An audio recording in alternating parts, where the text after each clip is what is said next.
When I was still in college, I thought of trying out some dating apps like Bumble and Tinder for no other reason than to meet new people and alleviate my own boredom. I was looking for someone I knew from high school named Claire. We rarely talked about anything. We only briefly discussed how coincidental it was that we had never talked before despite having the same group of friends in high school, and our school was relatively small. So I found it somewhat strange because we hardly knew each other. The conversation quickly turned into her asking me if I wanted to hang out that night. I was very excited, so of course I said yes, all the while trying not to sound too enthusiastic about it. You know, I kind of thought it was weird that she wanted to hang out so quickly, especially at night. But I hardly questioned it, and I didn't want to ruin my chance. She asked me to come and told me that I could come anytime after 11. She told me that she would be alone and I should try to bring some weed if I could. I didn't smoke, but I knew friends who did, so I came with $10 worth of crappy-looking weed hoping it would be good enough for it. Looking back, I should have been more cautious, and at the very least I should have told someone close to me where I was going because little did I know, I was in a very messy situation. But my 20-year-old virgin self, curious and quickly praying alongside the infinite possibilities for me to get lucky that night. I thought I liked the idea of not knowing what would happen, but I never thought in a million years that what happened would happen on the way there. I was excited, and I sang along to some music in my car almost the whole way there when I started getting close, maybe just 2 minutes away. I started feeling strange because I didn't recognize the area much, and that's what made my anxiety creep up a little when I got into the neighborhood. I saw that it was a very run-down area, and I started questioning if I was in the wrong location, but the address she gave me matched where I was, so I kept driving until I found her house. I felt my heart pounding to my stomach when I saw the house she gave me the address to.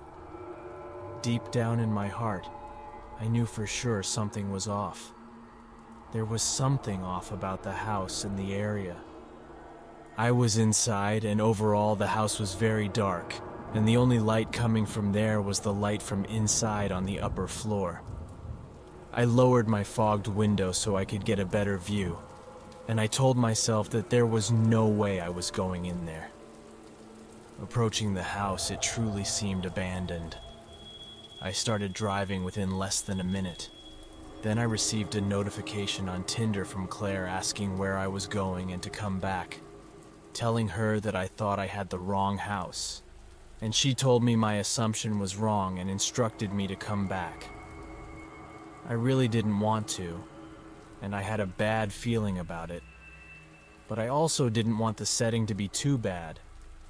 So foolishly, I went back. I asked her if she wanted to come out when I arrived there, and she called me a coward and told me that she had just finished getting ready, and the door was unlocked and I could let myself in. Until this day, I'm ashamed of how stupid I was to just go along with what she said, but I did it. I parked my car on the side of the road and started walking towards the porch. I knocked on the door to announce myself, and I opened it. I entered slowly, and immediately I knew the house was disgusting. The atmosphere was very dark, but from what I could see, the house was messy and looked very vile. I heard music coming from upstairs, and I saw a light up there too, so I followed it.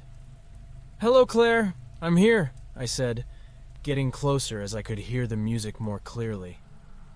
It was some kind of death metal or black metal playing, which really scared me, to be honest, adding to the eerie and frightening vibe of it all. I finally managed to climb the stairs, and I saw there were only 2 rooms, one of which was the bathroom with its light off, and I looked inside, and there was no one, not pointing towards me at the other door where the music was coming from, but it didn't look like there were lights on in the bedroom or anything inside. That's when my anxiety turned into fear. I really started questioning my choices of how I could end up in this situation. Then the music stopped. I heard a series of footsteps walking on the wooden tiles in front of me in the room, and people talking. Then I heard loud screams coming from the bedroom, which made me so scared that I almost fell from the stairs. Finally, my instincts kicked in, and I realized it was time to leave and how dangerous the situation I was in. I ran down the stairs, and that's when I saw a man dressed in black with gothic makeup and long black hair, almost at the same time as the door behind me on the upper floor also opened. "Hey, it's Claire. I'm glad you could make it," he said. I turned around, and I saw him. Definitely not Claire from school, and I felt 100 years old being caught, and the man below started walking quickly up the stairs towards me. "Okay, buddy, this isn't funny anymore. Please leave me alone." And they both started laughing and started calling me names. I knew my only choices were to fight or run, so I figured running would be the best first option. I ran to the bathroom and managed to close and lock the door before they reached me. They both started banging on the door and twisting the doorknob very hard, yelling for me to let them in. I frantically searched for something I could use as a weapon, and the best thing I could find was a toothbrush. I knew it wouldn't help much, but I thought it was better than nothing at all if I really had to use it. I started to panic more as I fully realized how dire the situation I was in. I opened the bathroom curtain and saw a window that looked small enough, but I had to try it. Luckily, it was my only choice at the moment. I opened the window, and I managed to climb through it, and when I landed on the roof, I almost slipped and fell to the ground. Thankfully, I didn't, and I caught myself. I made my way around the house while still on the roof, looking for the safest way down, and I managed to find a trampoline in the backyard that I could jump onto to get out of there. I made it to my car, and there were no signs of them following me or anything. I called the police and gave them all the information I could. I told them I was on my way home and gave them the address of the place. And the police then stopped by my house that night to tell me what they found, so I could make a better statement. Apparently, the people who trapped me were part of some black metal band who killed innocent people by luring them out from dating apps like Tinder, using a pretty girl as bait in the abandoned house. The police found 2 bodies, 2 girls my age, and tons of blood. I think the police actually caught 2 murder suspects, but are still looking for the rest, and it seems the group called themselves something like Sacred Immortality or something. They were really messed up, and I almost got killed that night. Since then, I've never touched dating apps again, and I don't think I ever will.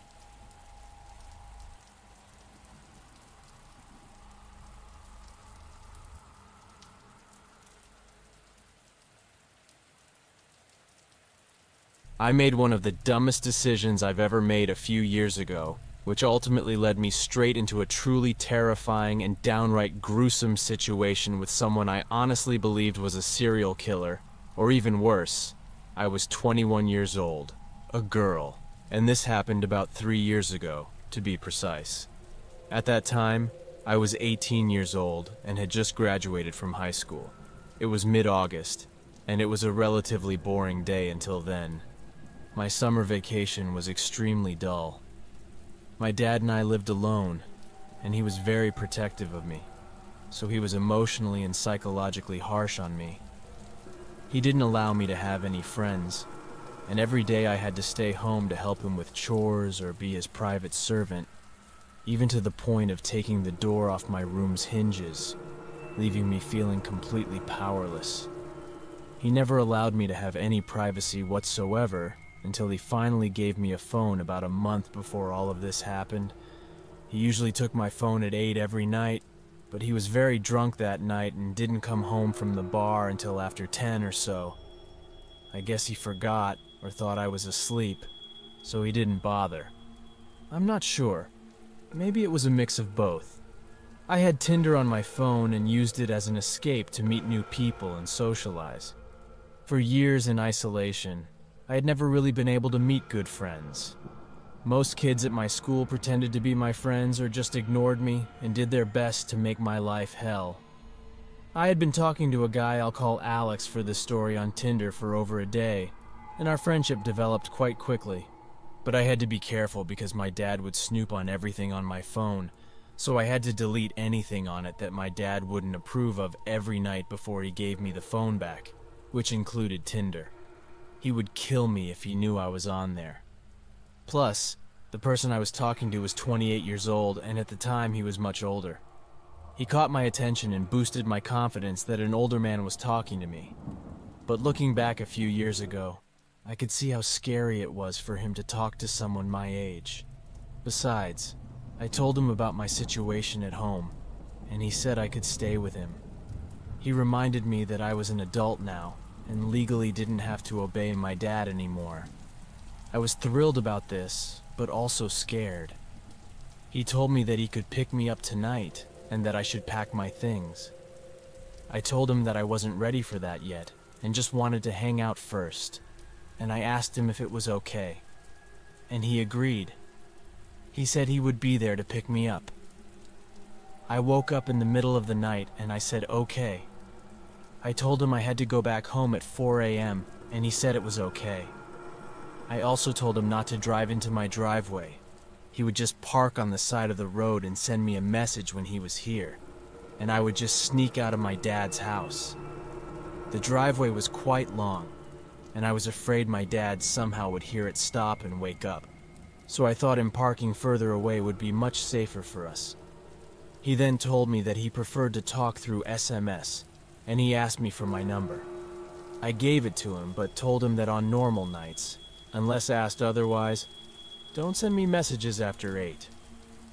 I already knew about my dad, so he agreed. And of course, Alex showed up around 12 past 5 minutes, and he sent me a message to let me know that he was outside as I asked him to. I messaged him back and said that I would be out in just a few minutes. I snuck out of the window and started walking along the driveway, and I didn't see any signs of Alex as I had told my dad quite a while. The driveway was large, and each side had a cluster of trees outlining it from the entrance to the end near the mailbox. I thought it was odd because I thought I would see lights coming from his car or something, but I guess I just assumed he turned off his car to be more discreet and not too suspicious because he knew about my dad. As I walked down the driveway about halfway, I began to hear whispers.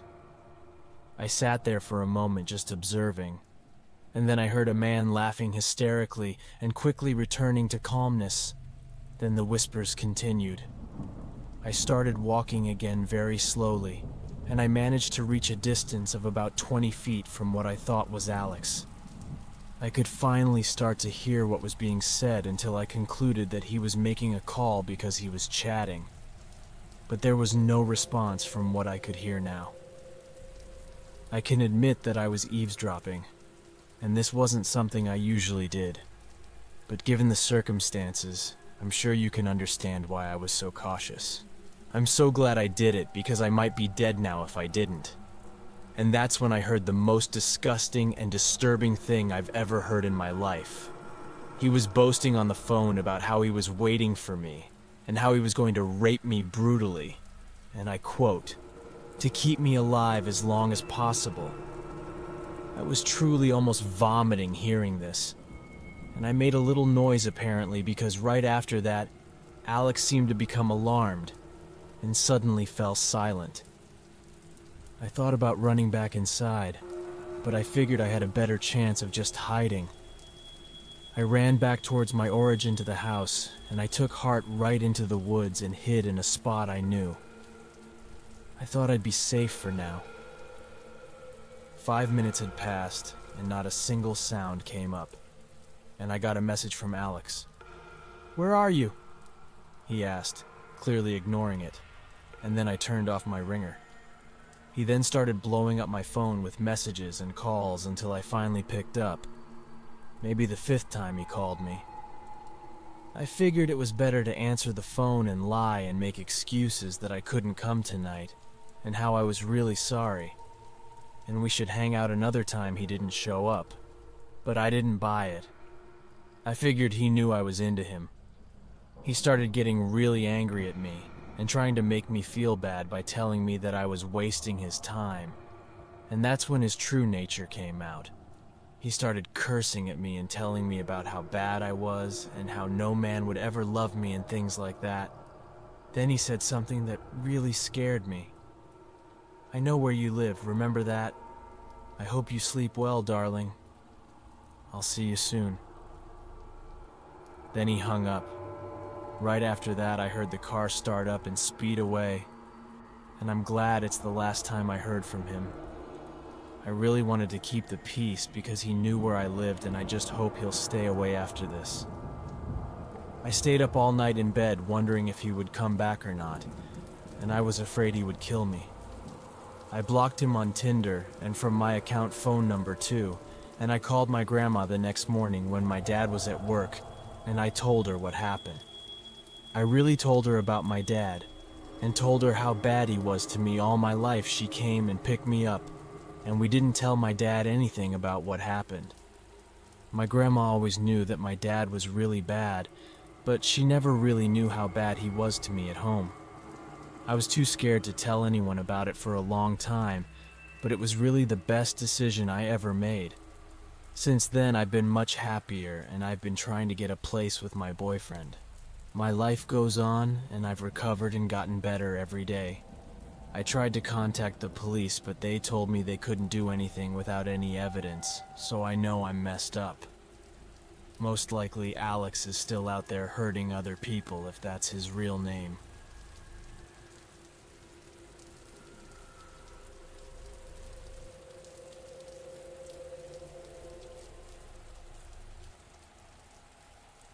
I downloaded Tinder because I was really bored, and honestly quite lonely.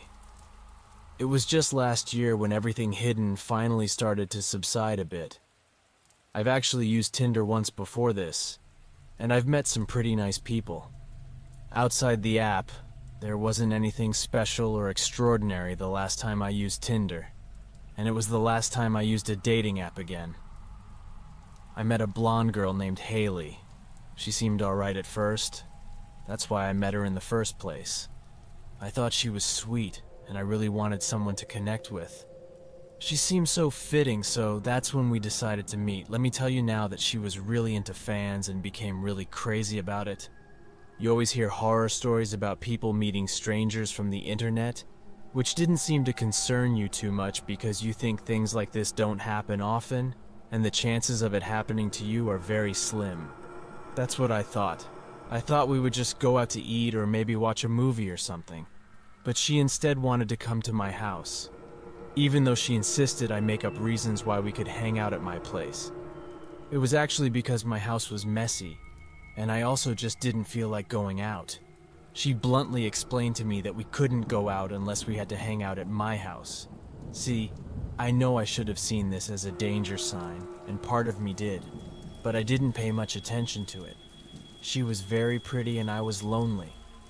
I thought she must be using it to her advantage because she also knew. I eventually gave in, and I told her she could come, so we arranged for her to come, and that gave me enough time to clean the house and to shower and get ready. She messaged me when she got here, and I let her in. It felt very awkward at first, and right away I thought she looked a little different from her photo on her Tinder account. I didn't know if I was just overthinking while showering and getting ready, or not, and I didn't say anything first about it because I didn't want to be rude.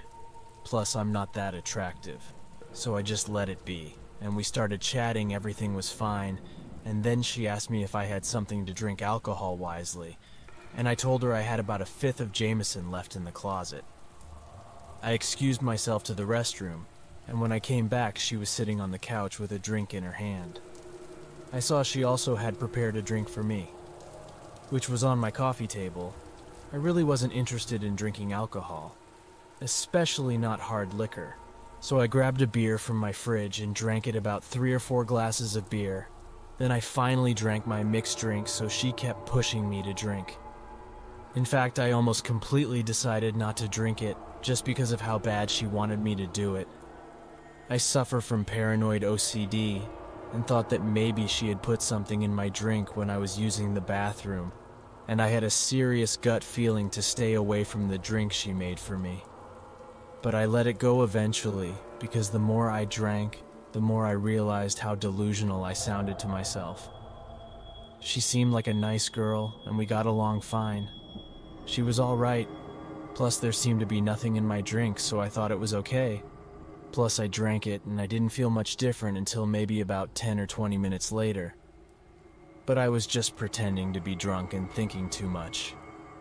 After all, I'm a light drinker, and being sick is more than enough to mess me up.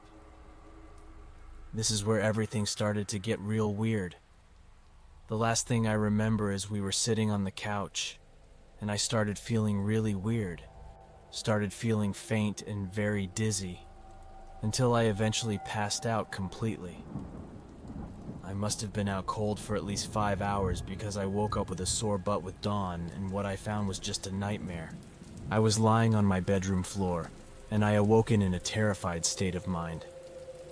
I slowly started to piece together that something was horribly wrong, and I was still feeling weird from the drugs she had roofied me with.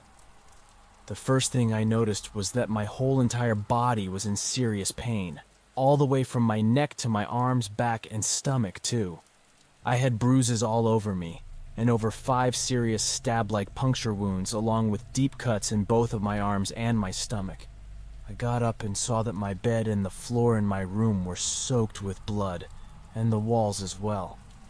I almost fainted again when I saw this, and I remember feeling like I couldn't breathe. I went to grab my phone to call the police, but I couldn't find it. It turned out that she had stolen my phone and all 4 of my TVs that were in my house, along with some jewelry and some of my safes. I had over $20,000 in it. I looked all around my house, but nobody was in sight. My house was a complete wreck. She destroyed windows, vandalized just about every room, and I mean she just completely demolished everything. I remember looking in the mirror at one point, having a complete breakdown. I couldn't believe that any of this was real. I'm almost 100% positive that there was somebody else other than the girl that I met that was in on this. It's hard for me to even type this out, but my stomach had a really disturbing wound, and they used my blood to draw a pentagram on the wall of my bedroom. I found one of my old phones in my dresser, and I plugged it into the charger and connected it to the Wi-Fi so I could call a friend on FaceTime audio to get the cops out to my house, and I just waited for them to show up. It was probably about 20 minutes, if that. I don't know what the hell she drugged me with exactly, but it was reported as some sort of rare, extremely powerful tranquilizer. I gave all the information I could to the police and logged into my Tinder account on my old phone in hopes that the account would still be there so I could show the police. But of course they unmatched me and probably deleted the account. And I thought it wouldn't have helped much anyways because I'm pretty sure I was catfished. They never caught the people who did this. I actually moved to a new house a couple of months back, and I don't live in as much fear now. I also have security cameras and an ADT security alarm system set up now too, which I recommend everybody has if possible. It could save your life.